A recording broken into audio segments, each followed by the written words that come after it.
Pupunta tayo doon sa Marbella doon. Tignan natin.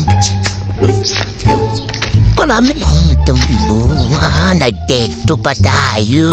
Gusto ko naman Rode. Ayan nga, ay, kadami doon. Pag hindi ka nainggit yan doon, ito, magiging violet pa to doon. Ay, dito pa sa gilid. Ko naman, Rode. Tayo sa ilalim. Diyan pa, doon. Tumpa sa kaloob-looban. Ayan ko. Diyos ko po. Dami na rin. Sa ilalim. Yan. Puro pula pa. Pero may hinog na yan. Mamamatay kasing gitod. So lalo na to. Sumikim to. Tigip ulit tayo na pa siya. Hindi na hugasan. Dito naman sa kabila. Yung paon, dami pa rin doon. Kung gusto niyo magbuka ng ganito karami ang inyong mulberry, pupatulan niyo ang paon niyo. Parang ito mga bago na to eh.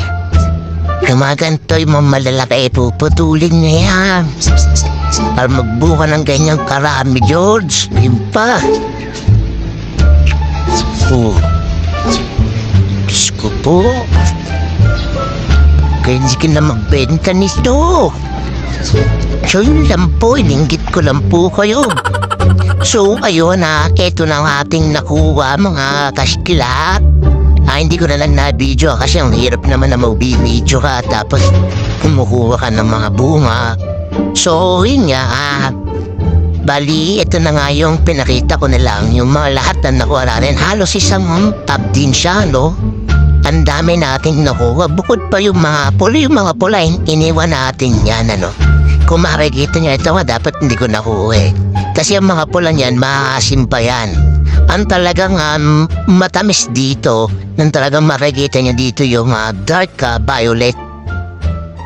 Yan ang napakatamis niyan. Kaya pagka may mga ganyan, kunin niya na agad. Kasi madali rin siyang malalaglag. Kasi kumbaga kahit lang ito ng ibon matatanggal ka agad ito.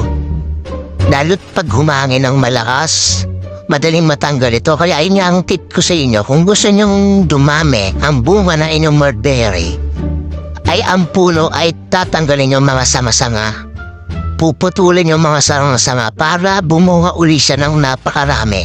Kasi pag pinabayaan nyo lang na humaba yung sanga, hindi siya talaga bubunga ng marami.